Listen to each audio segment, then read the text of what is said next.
Now we come to message 33. Time is short.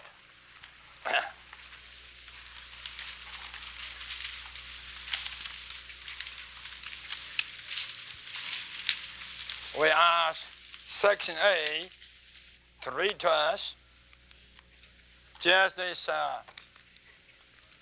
two verses actually. Verse 17b through verse 19a. Turn to the next page, page 24.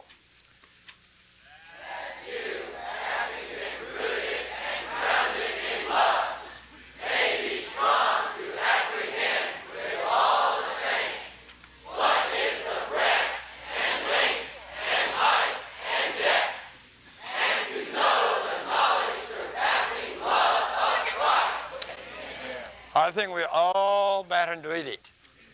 That you, having been rooted and grounded in love, may be strong to apprehend with all the saints what is the breadth and length and height and depth, and to know the knowledge surpassing love of Christ.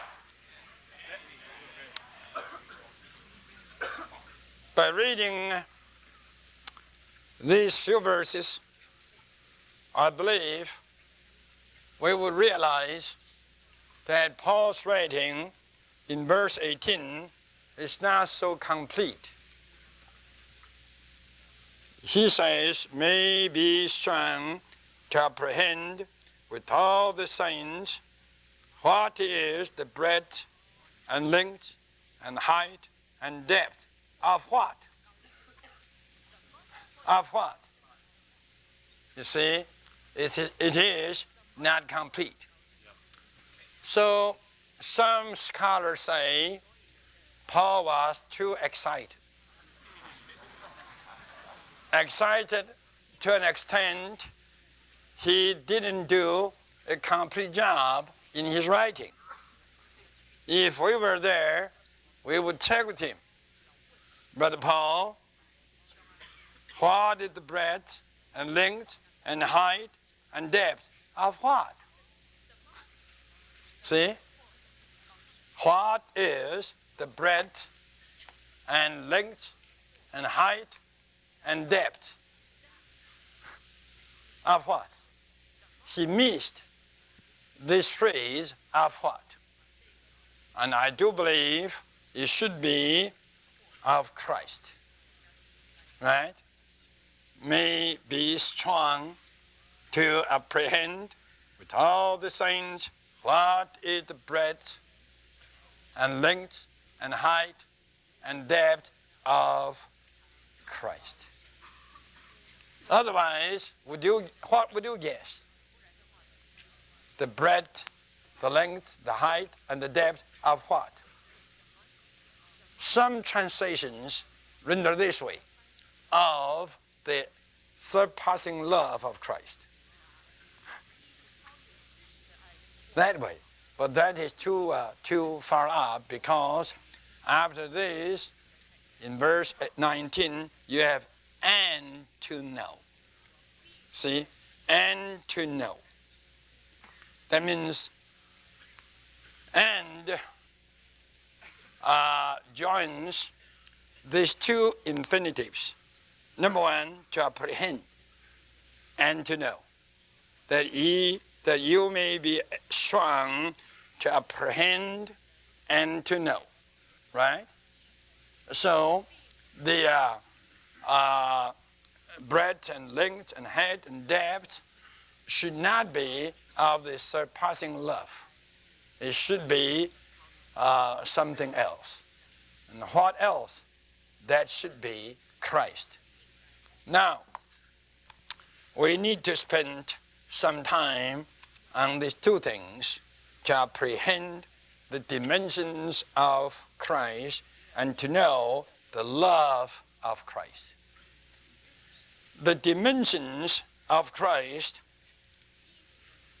are immeasurable. we must spend some time in verse 17. Then we come to verse 18. In these few verses, the Apostle Paul used the word that as a kind of issue a few times. Let me read to you. Verse 16, that, you see, that he would grant you. Verse 17, that Christ may make his home. Then verse 17 again, that you, having been rooted and grounded in love, that you may be strong to do two things, to apprehend and to know. Then 19, verse 19, you go on, that you may be filled unto all the fullness of God. Have you counted? How many times? 4 times? Just 4? Yeah? Actually, verse 1, that he would grant you. Verse 17, that Christ may make his home. Verse 17 again, that you may be strong to apprehend and to know. That you may be filled. Yes, 4 times. Unto all the fullness of God. All these that may be added with this word in order that. It is also right, and it might be strengthened. In order that he would grant you. In order that Christ may make his home. In order that you may be strong to apprehend and to know. In order that you may be filled, and so forth. In order.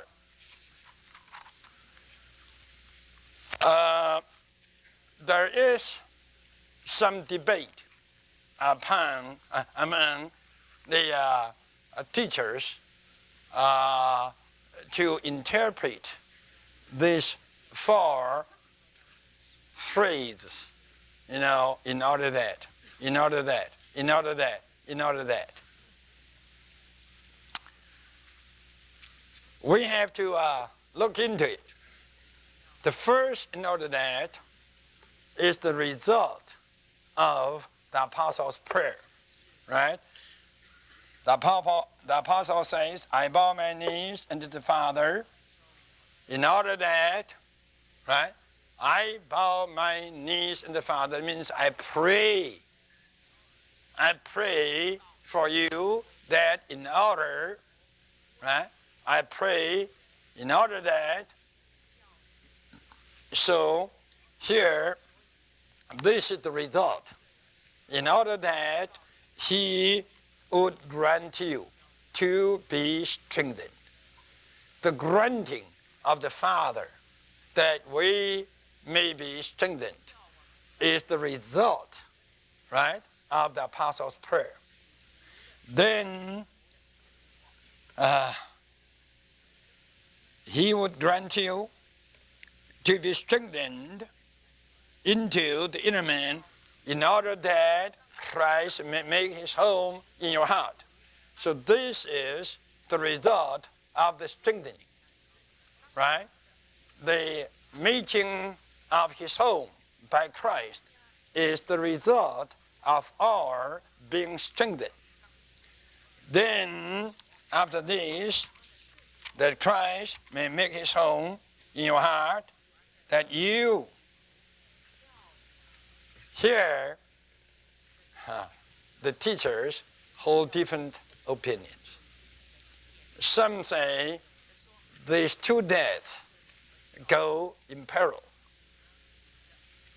It means what? It means after you've been strengthened, number 1, Christ will make his home in you. And number 2, you will be able. You will be strong to apprehend and to know. But some say no. Some say, in this way, between these 2 deaths, there is no and conjunction. So the second death must be the result of the first death.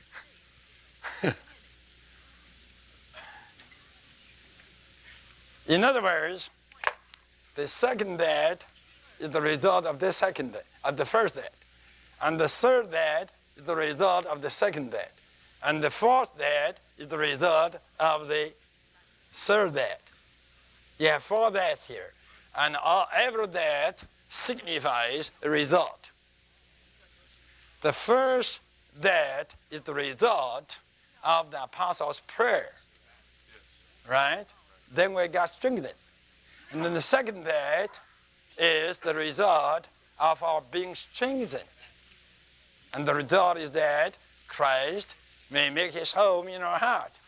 Then the third death is the result of Christ making his home in our heart. And then the result is that we have been rooted and grounded in love. Right?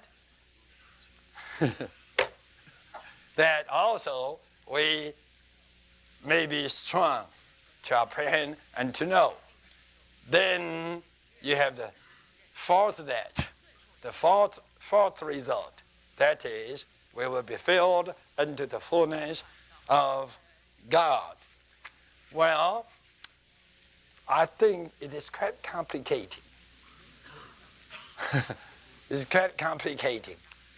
At least 3 or 4 layers here. 3 or 4 steps going on, right? From the Apostles' Prayer, you go on to our being strengthened.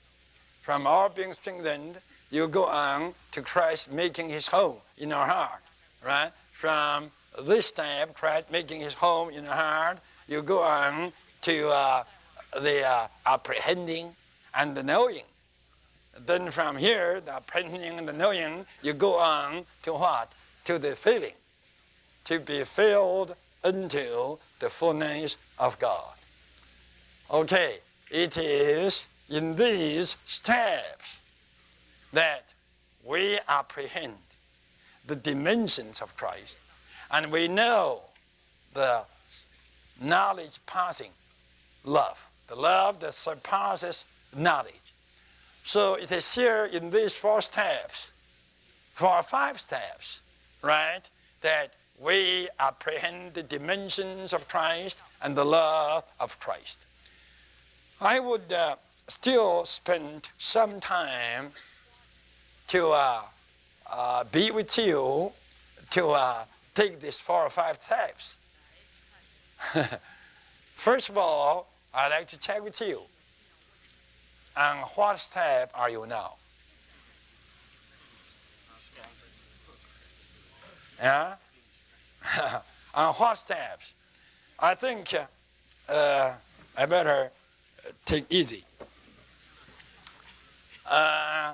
1 step, then another step, then another step, then another step, then 1, 2, 3, 4. I'm not too clear about 5. First tab, you may call this tab of prayer, right? The apostle prayed. This is the first tab on the floor level, right? On the floor ground. From here, it goes on.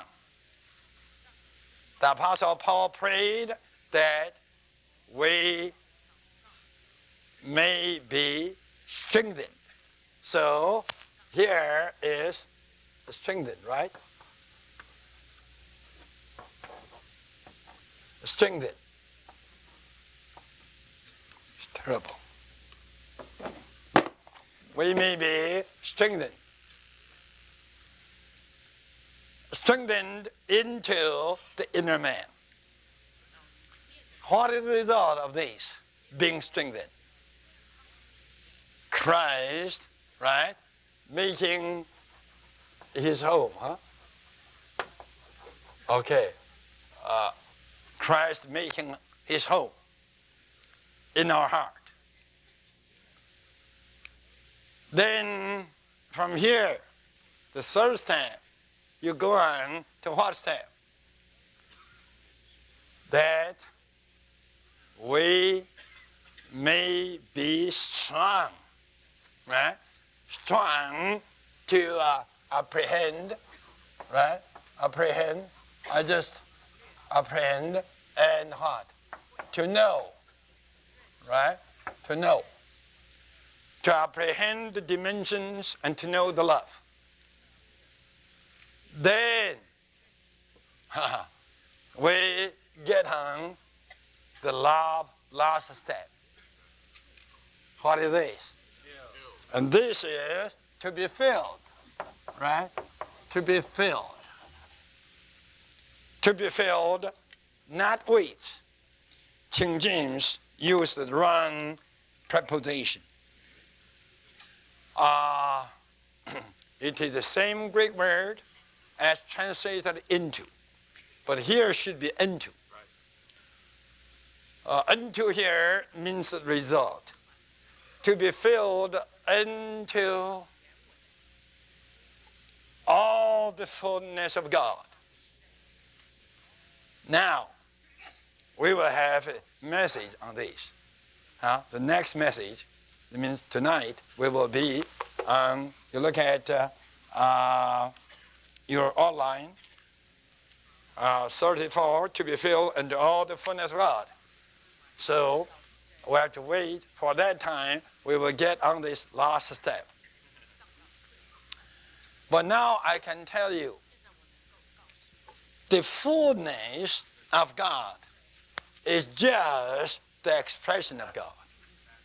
Like, in chapter 1, verse 23 says, the body, which is the church, is the fullness of Christ. The body is not the riches of Christ. We heard this yesterday already, right? The body is the fullness. And the fullness is after the riches all been digested and assimilated into our being. So the riches metabolically become the fullness. And the fullness is the expression. Could you all follow me? You see? Christians, I can tell you, nearly all Christians got the wrong concept. That they think fullness and riches are just synonyms. They say the riches are the fullness is the riches. But no, the riches are the items. And the fullness is the issue of the enjoyment of the riches. When we eat all the American riches, we become the American fullness. So we are the American expression, right? Suppose, let me illustrate in this way. We sit in this room, everybody with a pale face, P-L-E, so thin. Even some with dark face, so thin. And everybody like this. This is a poor expression, right? This expresses that America is poor. It's poor, right? It's too poor. But today is different. Look at our faces, colorful, right? Look at our gesture, full of energy. The colorfulness, the energy, come from what? From the rich supermarket, full of the American riches. The riches of America were there. After we bought, we cooked, we ate, we digested, we assimilated all the things into our being, then all this become what? Become the fullness of the rich America. Have you got it? Here, it doesn't mean to be filled with the riches of God. But it means what? It means to be filled into the fullness of God. This means what?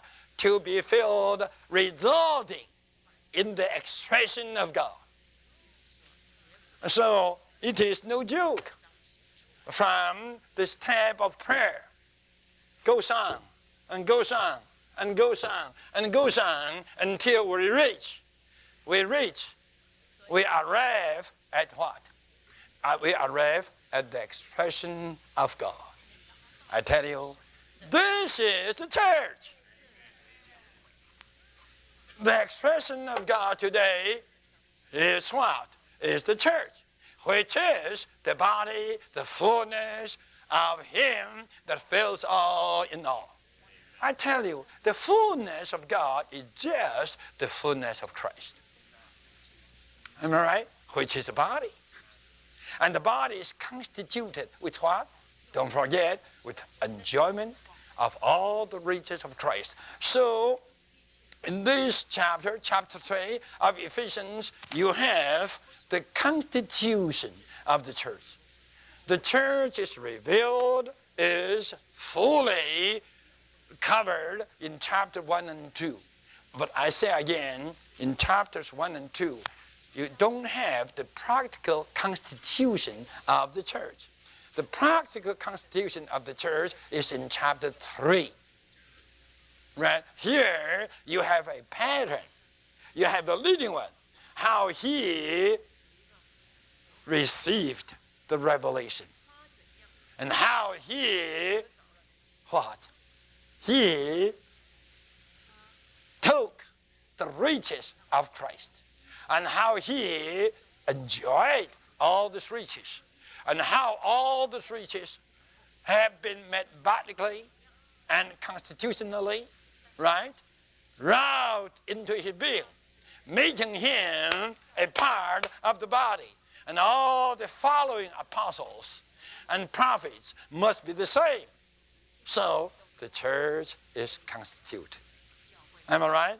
Then this constituted church is the fullness of Christ. It is also the fullness of God. Could you follow me? I hope that you try your best to follow me. Now, for this cause, he prayed. For this cause, he prayed. He prayed that we might be strengthened, number one, right?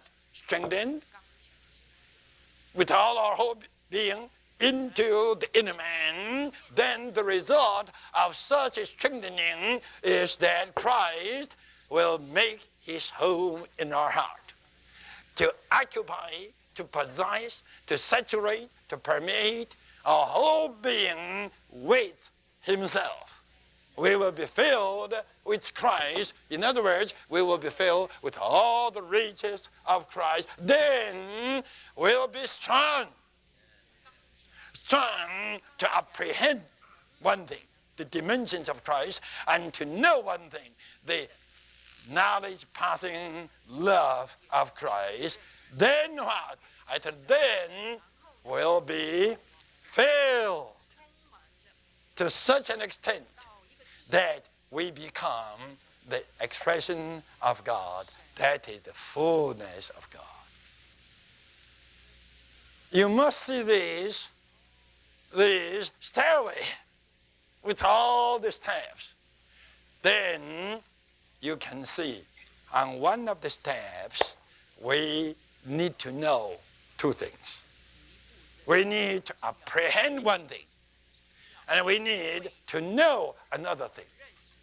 To apprehend the dimensions. Here, the word apprehend doesn't only mean knowing. Actually, it means much more than this. Means what? Grasping. Holding on. Grasping. We all have to grasp the dimensions of Christ. Not just to know, but to grasp, to hold on the dimensions of Christ. And to know in full knowledge the love of Christ, which passes knowledge. Okay, Let us spend some time firstly on the dimensions of Christ. The dimensions of Christ are just these four things. The breadth, the length, the height, and the depth. You all have to realize these four things are just the dimensions of the universe. Am I right? You know, what is the universe? The universe is just these four things. The breadth, and the length, and the height, and the depth. This is the universe. Do you believe anyone? I even doubt the angel, no. I even doubt. So I ask you, do you believe beside God himself, who knows the measurement of the universe? Do you know how broad the universe is? I don't know. Right? And do you know how long is the universe? From what end to what end? For me to tell you the measure of this stand, that's easy. This is the breadth, and this is the what? Length, and this is the head, and that is depth. That's easy, because there are some ends, full of ends. From this end to this end is the length. From this end to this end, right, is the breadth. And from this end to that end is the height. And from that end, to this end, that is the depth. This is easy. In the universe, where are the ends? Where are the ends? There's no end. But you do have the breadth, and you do have the length, and you do have the height, and you do have the depth. And who can tell how broad is the breadth, and how long is the length, and how high is the height, and how deep is depth? Who can tell? Brother, do you believe the angels can tell you? I doubt. I doubt. Even this morning, I cannot tell you what is distance from the earth to the moon. I think this has been found out, right? How many miles? Could one of you this morning tell us? What? 240,000 miles.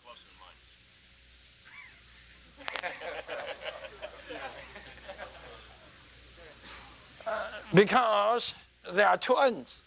The end on the earth and the other end at the moon. So it is easy to find out. But in the whole universe, where are the ends? Immeasurable. So unsearchable. So untraceable. No end. And what are these dimensions? I tell you, these dimensions of the universe is just the dimensions of Christ. These are the dimensions of Christ, yet I like to tell you what is the universe. This morning, one more point that will blow up your mind. That is, the universe is Christ.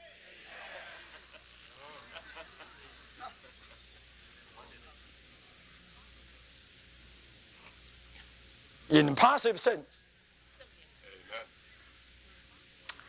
I have the boldness to tell you, the earth is Christ. We all know this. Don't you agree with me? The good land is Christ. The earth is Christ. I don't give much thanks to the earth, but I give thanks day by day to Christ. I'm not living on this earth. I'm living on Christ. Who is my real earth? Christ. Who is the real sun? I see one. Christ. Who is the number one star?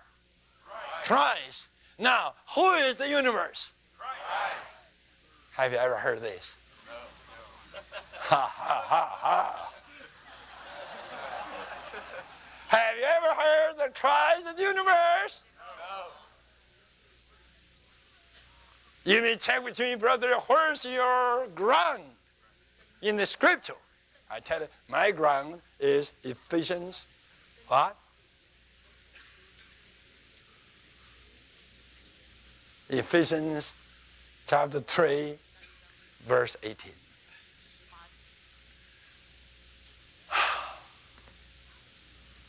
To know, not just to know, but to grasp, to hold on the dimensions of Christ.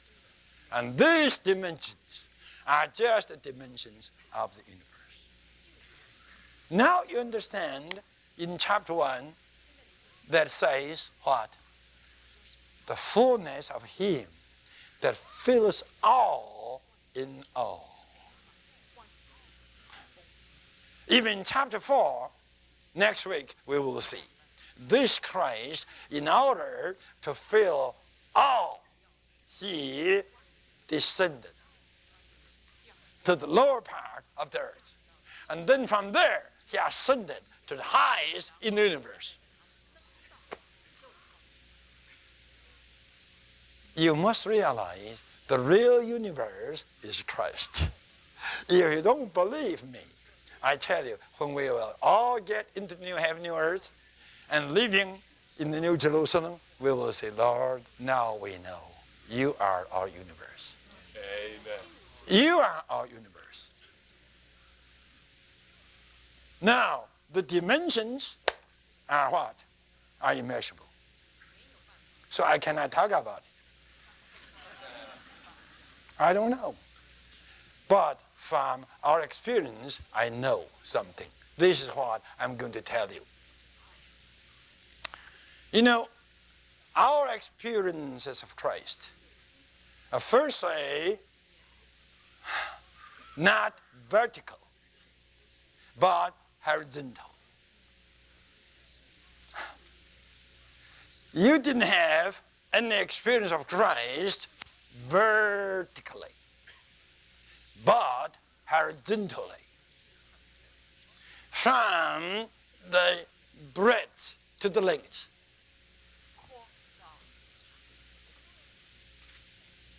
You know, your experience of Christ is not firstly rising up, but firstly spreading. You check with your experience. Our experience of Christ is firstly not rising up, but spreading. Yet, our experience of Christ must be cube. C-U-B, must be cube. It should not be flat. Firstly, it must be horizontal. Then it goes up to be vertical, to form a cube. Again, this may blow up your mind this morning.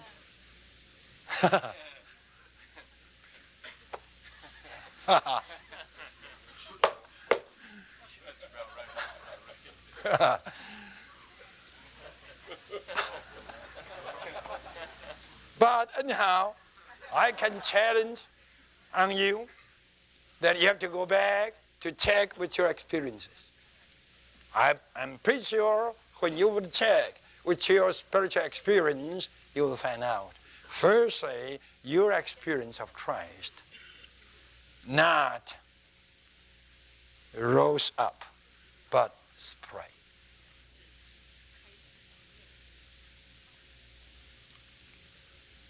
Spread by width to length. Try the best to follow me. You know, just by width without length, that will be a line. You see, just a line. But by width and length, it becomes no more a line, but a square. Our experience of Christ should not be a line. Our experience of Christ should be a square. You see, it is not just stretching to be a line, but it should be spreading to be a square, covering a space. I tell you, this is not a small thing. Don't consider this as a light thing. We all must have the square experience of Christ. We shouldn't have the line experience. The line experience means what? You just go on stretching forward all the time. Eventually, I don't know to where you will go, but you will be on the extreme. All the extremists are liners. Just on one line. The experience of Christ, firstly, should be like this. Right? Then, like this. Then, like this. Then, like this. Then, like this. Then, like this. Also like this. Also like this. Also like this. Also like this. Then you have a square. You could never go to the extreme. Some of the brothers, they are just like this.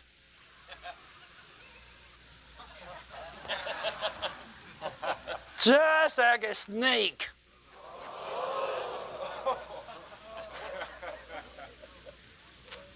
To the North Pole.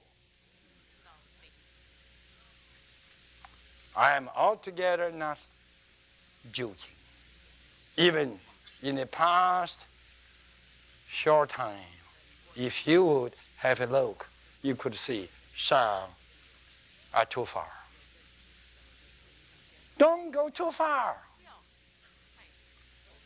Come back. Don't stretch the line. Come back to make a carpet. To make a carpet. Carpet. To make a square. Don't have the line experience. Don't have a narrow, a long experience.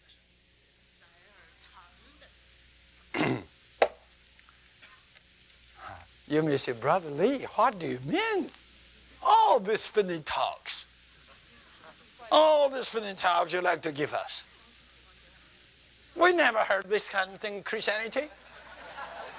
Carpet experience, square experience, line experience. We never heard of these things. What is this? What is this? I tell you, I'm not talking something I didn't see or I don't know. What I'm going to tell you, maybe I saw something there. I saw a great Plymouth Brethren teacher. And I was under him for years. A great teacher. I doubt he prayed much. I really doubt he prayed much. But whenever I saw him,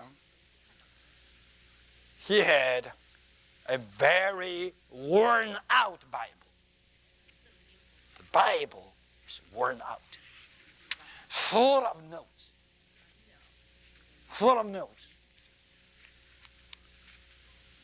It seems to me He knew nothing by that time. He knew nothing.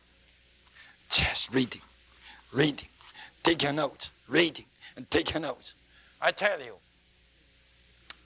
by that time, I appreciate it. Later on, I realized that was not a carpet experience. That was not a square experience. That was a lion experience, stretching. Saying, you know what happened? Let me tell you. He was so knowledgeable of the Bible. So knowledgeable. Nearly, he could be considered as a living concordance. If you don't know what verse, what word in what verse, you just come to him, he would right away tell you. But it will surprise you. What? Probably you never heard, but I saw. What? After you go to see him, and he would ask you to sit down with him, he'll begin to talk to you about the Bible for 30 minutes. Then he said, sorry, I must smoke a little bit. And he smoked the pipe. Do you understand me? Then in front of you, he began smoke. After smoking, he didn't have any heart to listen to you. He just talked to you about the Bible. What is this? This is the lion experience. Just stretching, no spreading. I saw this, and I also saw a sister among us. This is absolutely another category. And this sister, she wouldn't come to the Bible. She wouldn't. It's hard. And her excuse was that to read the Bible is empty. She said, we have to pray. And she began to pray. And once, she knelt down, she would never rise up. You believe me? She was so earnest in prayer. Then one day, she got burdened to pray and fast for 8 days. Up to the 7th day, the brothers and the sisters that was in my hometown, in that church, couldn't tolerate to see the situation, and they came to me and brought me there to see her. And she was lying in the bed by that time because over 7 days she didn't eat anything. You see? She didn't eat anything. She was fasting and praying there. Then I went in. I said, sister, you have to take care of your health. She closed up her eyes. She wouldn't listen to my word. That was to her an offending word. She would still insist to pray. You know what happened? The next day she died. What experience is this? This is the lion experience.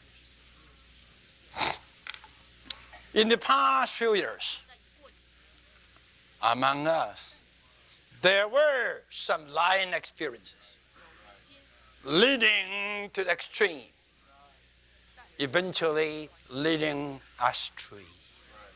You see, every lion experience leads astray, leads people astray. We must be balanced.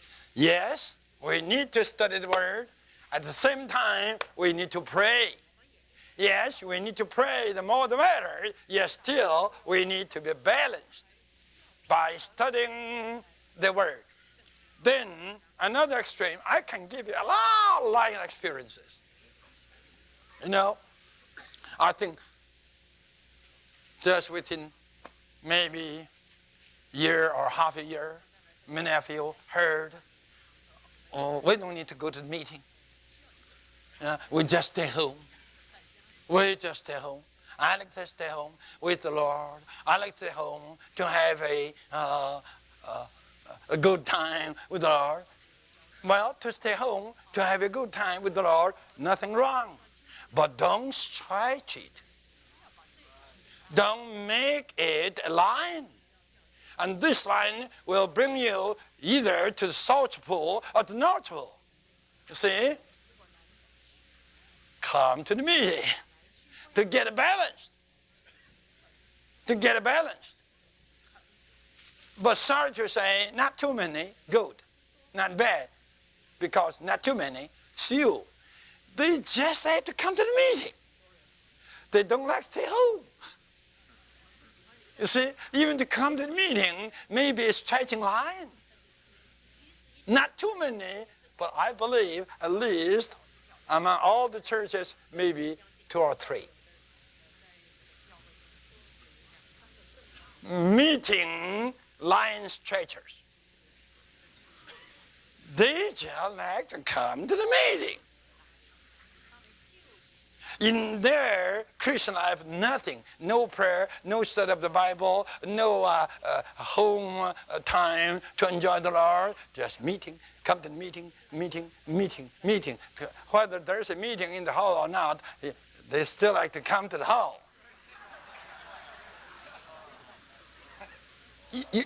I think you know what I'm talking about. Right?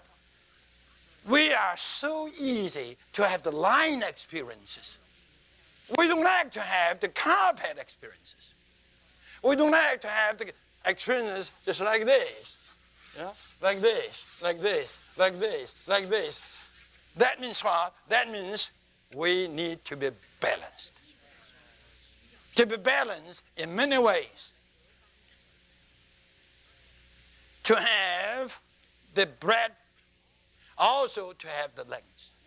Always back and forth. To be balanced. Hallelujah. I tell you, to be balanced is what? Is to be enriched. To be balanced is to be enriched. We need a square experience. Listen to this. If you don't firstly have the square experience of Christ, by width, by breadth and length, you could never rise up. You must be horizontal, with a foundation, with a base. Then from here, you rise up. So read it. First breadth, then length, right? Then what? Height, then depth. Don't go down first. Some people say we Christians have to root first. Then we go up. But the Bible is different. You see, first you have to ascend, then you descend. Don't go down first. You must go up first. To have the height, then you have the depth. I tell you, spiritual experiences, the depth comes from the head. It is not that the head comes from the depth. You may think there, and you may try to argue with me. I tell you, I like to argue. Why? Because the more you argue with me, the more you find that I'm right. If you don't argue with me, you think you are right. When you argue with me, you will find you are wrong. Because you are natural. The natural concept is to have the depth, then to have the height. Well, we cannot go on too fast. Brothers, let me tell you this. When we experience Christ, back and forth, not by yourself, you know. By whom? By all the members. This is why we need the church life. This is why we need the meeting. Because meeting after meeting, we got balanced, right? Meeting after meeting, listening to all the messages, listening to all the experiences, all the testimonies, all the shares. We got balanced. We got balanced. Let me check with you. We all know textile, right? Textile, right? The textile comes not by lines, right? Not by lines, but by pieces. Pieces. You look at any textile, any piece of textile, there is a lot of what? A lot of what? Back and forth. Back and forth, back and forth. East and west, back and forth. West and east, back and forth. Then north, south, back and forth, back and forth. Then you have a square. Right? The spiritual experiences of Christ must be like this. Just by yourself, you cannot make it. You need the body. You need so many members in a meeting. You see? As long as you have a meeting, maybe it's a 5 to 10, 20, 25, as long as you have a number meeting with you and you are among them, I tell you, day by day, week after week, you become what? A piece of textile. You are no more just a thin line of thread. Many saints today are lines of thread. The strongest one might be just a string, S-T-R-I-N-G, a string, still just a line.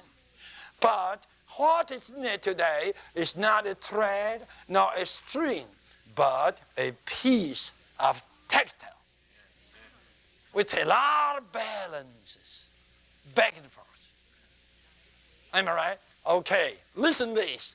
When you experience Christ in such a square way, you will find out the breadth of Christ is immeasurable. And the length of Christ is immeasurable. And you will find out, my, surely you have a broad Christ. You see, and you have a long Christ. The spreading of Christ is immeasurable. It's immeasurable. It is here that you find out the dimensions of the universe are just Christ's. Christ's dimensions. I just talk this much, then let's go up. Let's go up. Not just to have a square, but to have a cube. You all know nothing is so solid as a cube, right? A cube is the most solid thing. Do you realize that both in the tabernacle or in the temple, the holiest of holy is a cube? It is a cube. In the tabernacle, the holiest holy, the holy of holies is 10 feet or 10 cubits wide and 10 cubits long and 10 cubits high. It gives you a cube of 10 cubits in 3 dimensions. Am I right? Then the Holy of Holies in the temple, if I remember right, it was 30 cubits. A cube in 3 dimensions of 30 cubits. And you all have to know, the New Jerusalem will be an eternal cube. 12,000 stadia in 3 dimensions.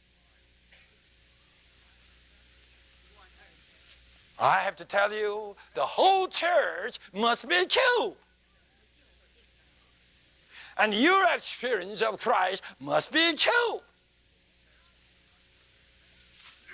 Not just horizontal, but also vertical. Not only horizontal in one line, but in many lines. back and forth. Not vertical in my line, but in many lines, up and down, up and down, up and down, up and down, back and forth, up and down, back and forth. Then you have the cube of the experience of Christ. Then you are solid. Firstly, you must be square. Eventually, you must be a cube.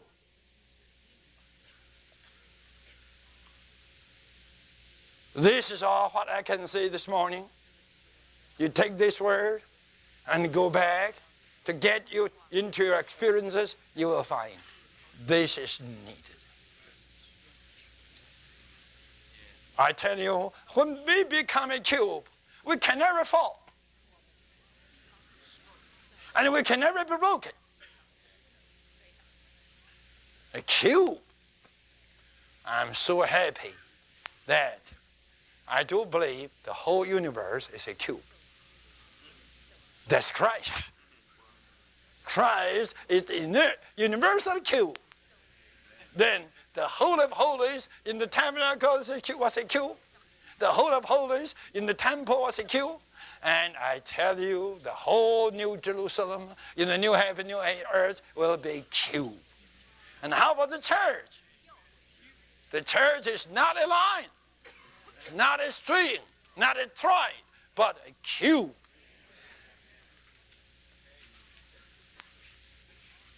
How about us? Our experiences of Christ must be a cube.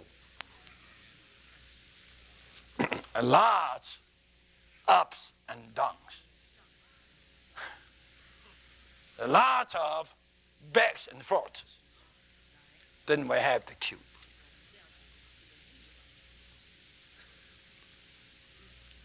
Now, plus this, or in addition to this, please read the second part of verse 17. That you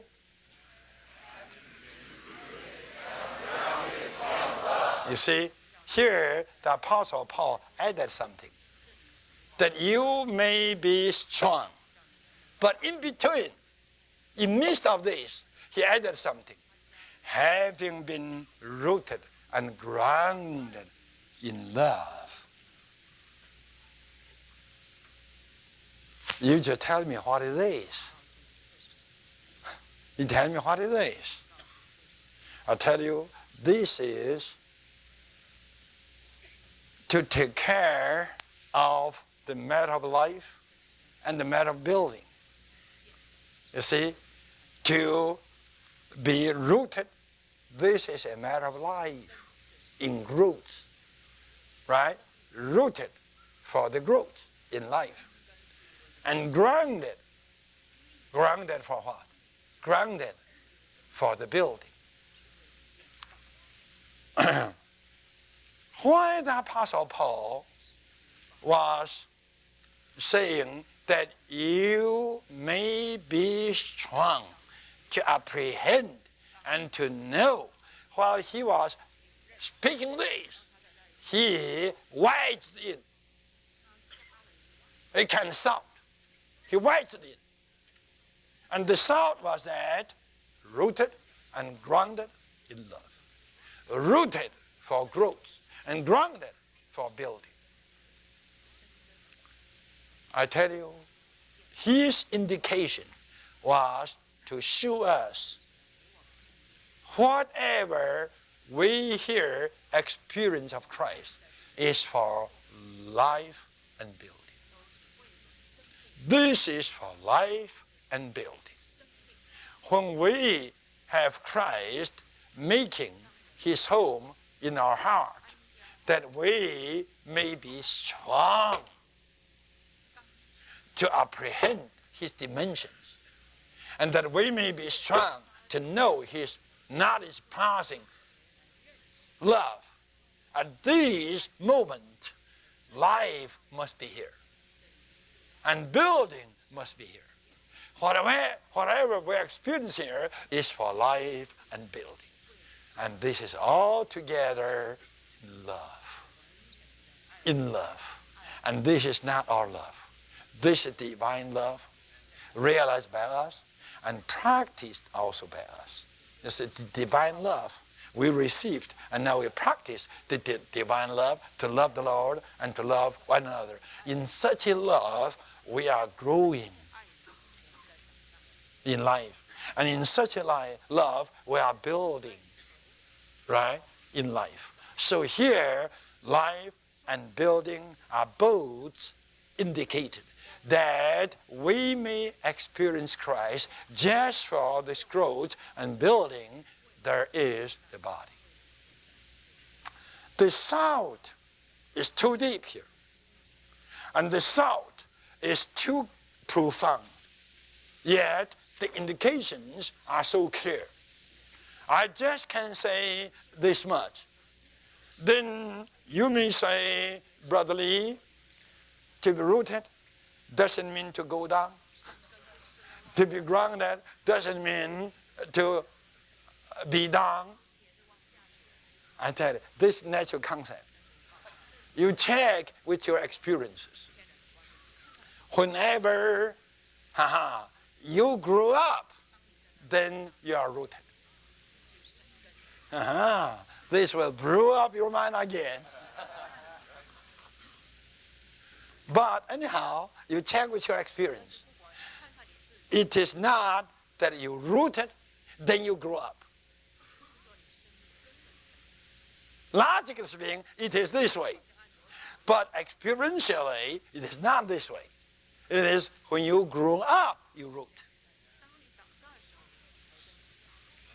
When you grow up, you are rooted. The more you grow up, the deeper you are rooted. We have 2100 saints this morning. I just challenge all of you. Could any one of you to tell us that you rooted first, then you grow up? Was there such a time? You check with your experience. I do believe none of us has ever had any sensation that we are rooted. I never sensed that I was rooted. All the time, my sensation that I was growing up. Then eventually, I realized, as I was growing up, I was rooted down. How about I just wait for a minute before you argue?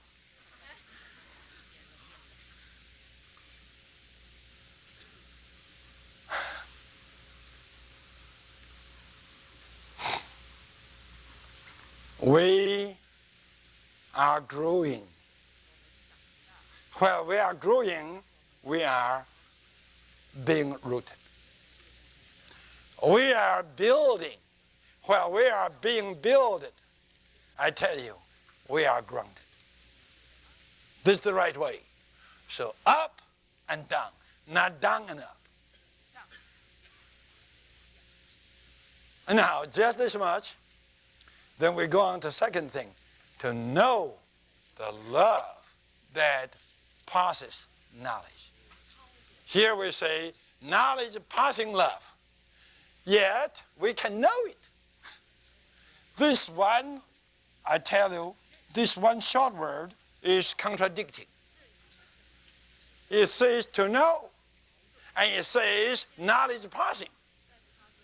Contradicting. It is knowledge passing, yet it is still knowledgeable. Explain to me. Could you explain it?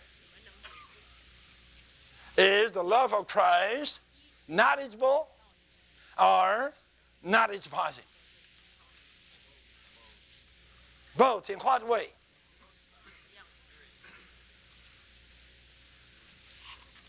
In this way. According to our mentality, knowledge passing. Knowledge passing.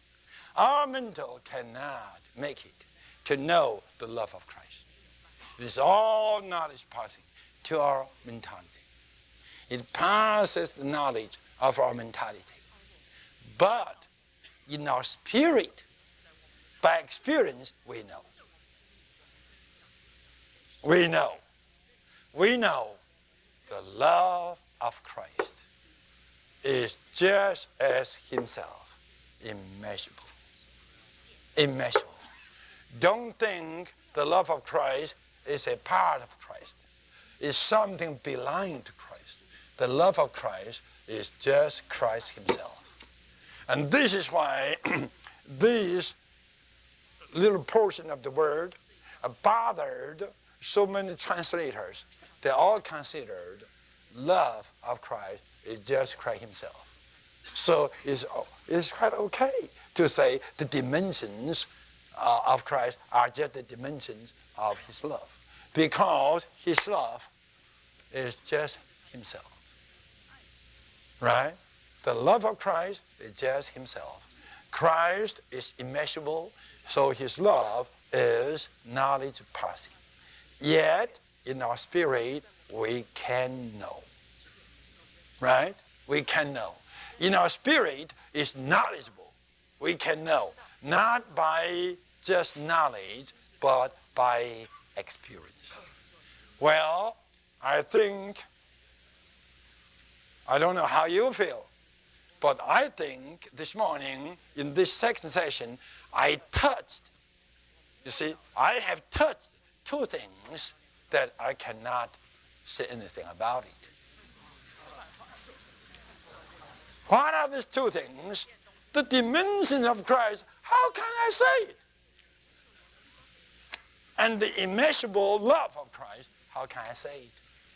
What I have tasted, maybe just a drop, a little drop, maybe a raindrop compared with the ocean. See, Christ, his dimension, and his love are just like the ocean. And what I have experienced, just like the raindrops, I just have experienced some few drops. But yet, we need to see this. Right? Okay. Now, we turn the meeting to Jay around the piano.